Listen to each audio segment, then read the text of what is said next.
Oi gente, tudo bem? Meu nome é Andressa, hoje é dia de resenha no canal para a gente concluir, enfim, a trilogia Guerra da Papoula.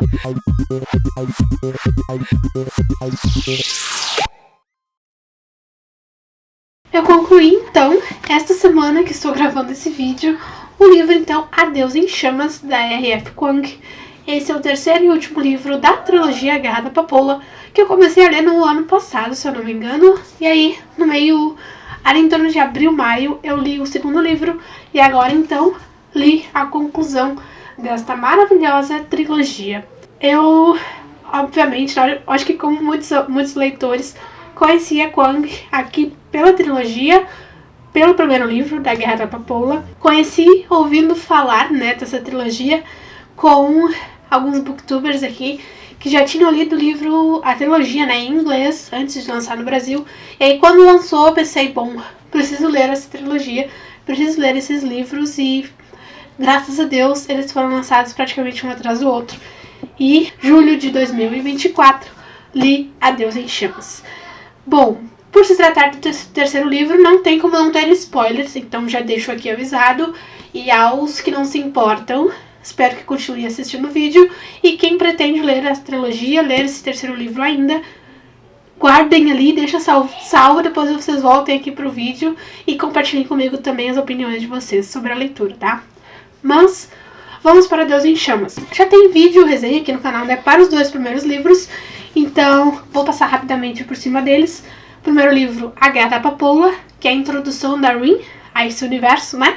A gente começa essa história de uma forma bem quase inocente, com esta jovem camponesa praticamente, né, que ela é ali da província do Galo, de Tikani. Ela chega nesse novo universo de Cinegard, onde tem muitos filhos de poderosos de outras províncias, principalmente do norte, que eles, né, têm essa ideia de que o povo dela, que são mais escuros, que tem a pele mais escura por causa do sol e tantas outras questões, por ser também um povo mais pobre, eles, né, tinham esse olhar sobre ela um pouco mais preconceituoso, vamos traduzir assim. E é assim que a gente começa essa trilogia, com a Rin se habituando aqui, e tudo vai se transformando quando a terceira Guerra da Papoula então vai estourar, já aqui nesse primeiro livro. E é isso que vai desencadear tantas outras guerras civis que vão acontecer durante esses 3 livros, até, né, chegarmos à guerra final aqui em Adeus em Chamas. Então, aqui a gente tem a terceira Guerra da Papoula,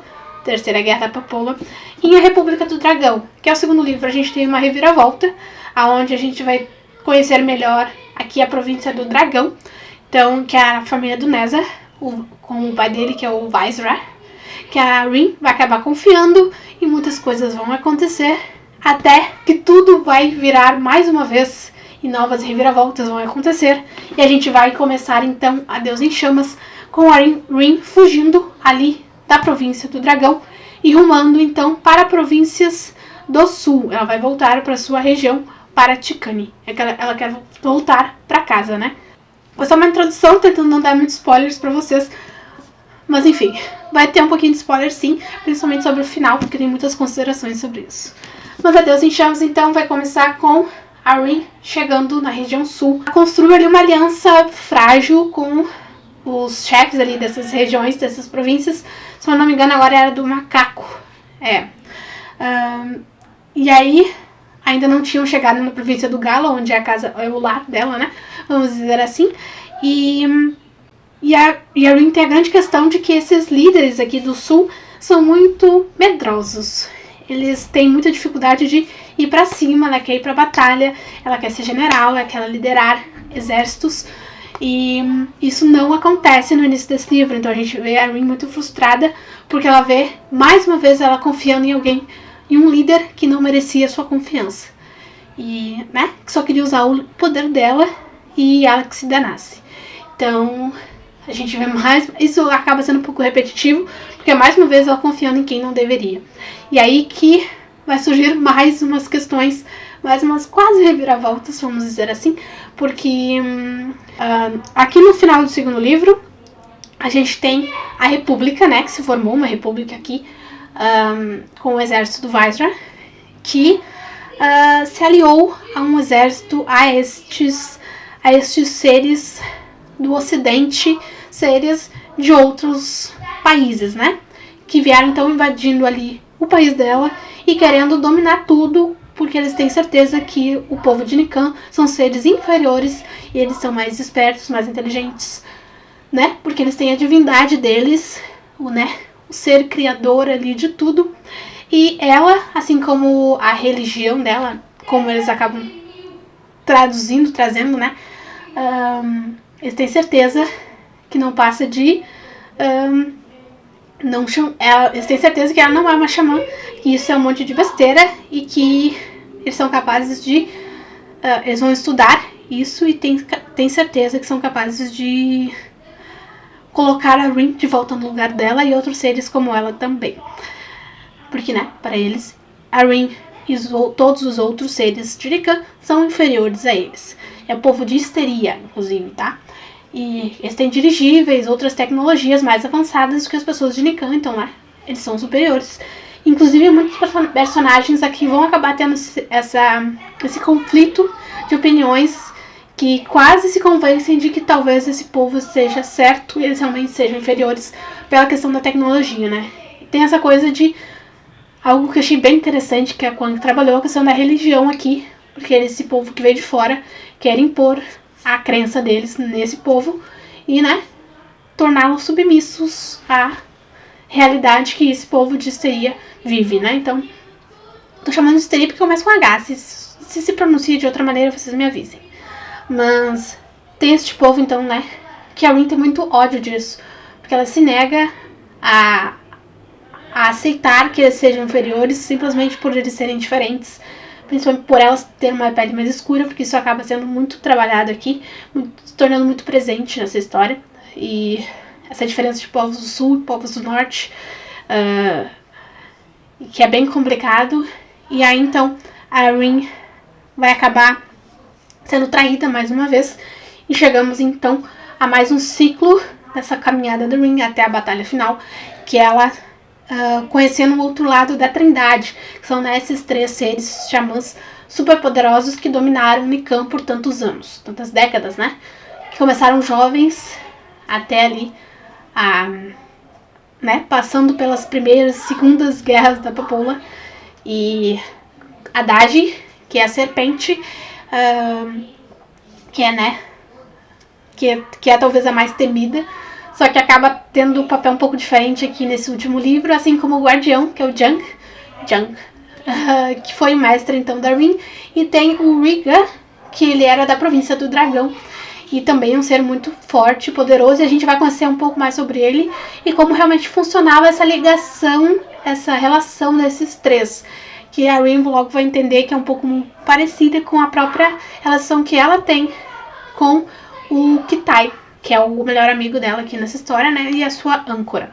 A Fênix, que tanto foi, né, um ser tão... um deus tão temível, né, porque é o deus que destrói tudo do fogo, acaba ficando um pouco mais reservada aqui nesse último livro, não é mais tão indestrutível assim. A Rin tá sem uma mão, o que também acaba trazendo alguns empecilhos ao longo dessa história, e, enfim, a última batalha da Rin vai acontecer, seu exército sulista, né, que ela vai reconquistar, vai em busca de reconquistar o sul e unir, então criar este novo exército para derrotar então o Neza, que é este jovem que passou por muitas fases, assim como a Rin. Eles eram rivais, assim, durante a Lysenegard, enquanto eles eram apenas alunos, rivais, inimigos, se tornaram aliados ali durante a Terceira Guerra da Papoula, durante o período da Rin sendo enganada pelo Viceroy e pelo próprio Neza, e aí então no terceiro livro voltando a ser inimigos, ele ao lado dos estrangeiros e ela ao lado do seu povo sulista principalmente, né, e tentando reconquistar Nikan, né, tornar a Nikan livre desse povo estrangeiro. E aí que entra os problemas que me chateou um pouco, porque eu encerrei esse livro chocada com a maneira como essa história terminou, porque a Rin passou por muita coisa nessas 3 histórias. Ela termina aqui o livro com 21 anos, se eu não me engano, e ela é só uma jovem estudante que queria esquecer Ticani e ser algo diferente, né? Não estar destinada a casar com um velho qualquer e ser algo mais, né? Uma general. Ela queria ser queria fazer parte do exército. Aqui no primeiro livro, ela continua em busca de melhorar o próprio país, né? De reconquistar o seu país e que o seu povo tenha um destino melhor do que o que ele tinha antes, aqui no segundo livro. E então aqui no terceiro ela tenta reconquistar o seu país, salvar o seu povo, fazê-los acreditar que eles não são inferiores a esse povo estrangeiro que acredita em divindade, em uma única divindade, e que o resto é falso. E, né? Talvez por isso eu tenha ficado tão decepcionada com a maneira como essa história terminou. Eu não esperava que eu fosse me emocionar com o final desse livro, que foi o que aconteceu. Os 2 últimos capítulos pra mim foram terríveis, o último e o epílogo, né? Porque quando eu ouvi, na verdade, quando essa guerra terminou, a questão de campo de batalha, e faltava ainda muitas boas páginas, umas 50 páginas mais ou menos, eu pensei, bom, vem coisa aí ainda, o Kwang não vai terminar essa história assim, e foi exatamente da maneira que eu suspeitava que poderia acontecer pelo destino dos outros esperilheses, que foram, né, os descendentes da Rin, esse povo do fogo, a maneira como essas personagens terminaram e como a Rin, será que a Rin poderia fazer diferente, né? De que forma ela poderia fazer isso diferente? E não havia saída pela maneira como as coisas terminaram. Na verdade, ainda não terminaram. E quando, enfim, ela decide fazer o que ela fez, eu fiquei, assim, chocada. Eu não queria que a história terminasse assim, porque foi uma longa caminhada em 3 longos livros incríveis, fantásticos, do início ao fim. Então, eu tava torcendo por essa personagem, eu queria que ela tivesse tido um fim mais honroso. Pode ser que muita gente discorde de mim, mas ela merecia, sim, conquistar aquilo que ela queria e erguer o seu povo da maneira que ela queria e não deixar isso na mão de outra pessoa e não ceder tudo que ela acabou cedendo, para que o seu povo, né, não acabasse todo mundo morto de fome, porque também era isso que ia acontecer. Então, claro, né, pesos, mas ainda assim eu torcia por essa personagem e eu queria muito que ela tivesse tido um final melhor, mais honroso, mais diferente, tá? Claro que isso não tira todo o mérito dessa trilogia, que foi sensacional. A construção desses personagens, essa coisa de bom e mal que acaba se misturando, e a gente vê que todos os personagens têm várias camadas, eles podem ser uns desgraçados e depois mostrar um outro lado deles, mas fantástico, ao mesmo tempo também pode acontecer o contrário. Foram muitas mudanças ao longo dessa trilogia e A Deus em Chamas foi uma conclusão que acho que finalizou a série muito bem fechadinha, bem escrita, obviamente, essa série é maravilhosa, foi muito bem construída, mas a Rin realmente merecia um final melhor do que o que ela teve. Ela era muito mais do que isso e ela merecia mais. Ainda chateada, ainda chocada, eu fechei o livro e fiquei, meu Deus, eu fiquei em bons minutos com ele fechado, assim, e pensando no final e tentando entender por que isso aconteceu. Claro que, como eu disse, dava pra prever esse final ali nas últimas 100 páginas, 50 páginas, mas ainda assim eu me neguei a acreditar que era isso que ia acontecer. Mas foi o que aconteceu e tá tudo bem. Quer dizer, não tá tudo bem, mas eu vou aceitar. E desconsiderar essas últimas páginas, talvez, e aceitar que essa foi uma das melhores trilogias que eu já li na vida, assim, que é uma das minhas séries favoritas. Entrou nas minhas séries favoritas, minha trilogia, uma das minhas trilogias favoritas, principalmente pela Rin. Foi maravilhoso, foi uma ótima leitura. Sou apaixonada pela Kwang, já tenho o livro Babel aqui na estante pra ler dela também, em breve lerei, e vamos ver o que ainda vem por aí, o que a autora ainda vai entregar pra gente, né? Mas enfim, encerrei Guerra da Papoula, maravilhosa trilogia, perfeita, maravilhosa, apesar do final, que conseguiu me fazer chorar, algo que eu pensei que seria impossível nessa série, então também tem seus méritos, né? Uma jornada incrível dessa personagem, que é inesquecível, e que me dá vontade de esquecer tudo e ler tudo poder ler tudo de novo, como se fosse a primeira vez, porque foi realmente fantástico. Super recomendo pra vocês que leiam A Guerra da Papoula, é maravilhosa, vale super a pena, apesar do final, que merecia, né, esse personagem merecia um final melhor, mas vou superar, Ainda não superei, vou superar. E é isso. Vou deixar os links aqui na descrição para quem tiver interesse em conhecer esses livros. Recomendo que façam, vão lá ler A Guerra da Papoula e depois os outros livros, para quem ficou até o final desse vídeo, né?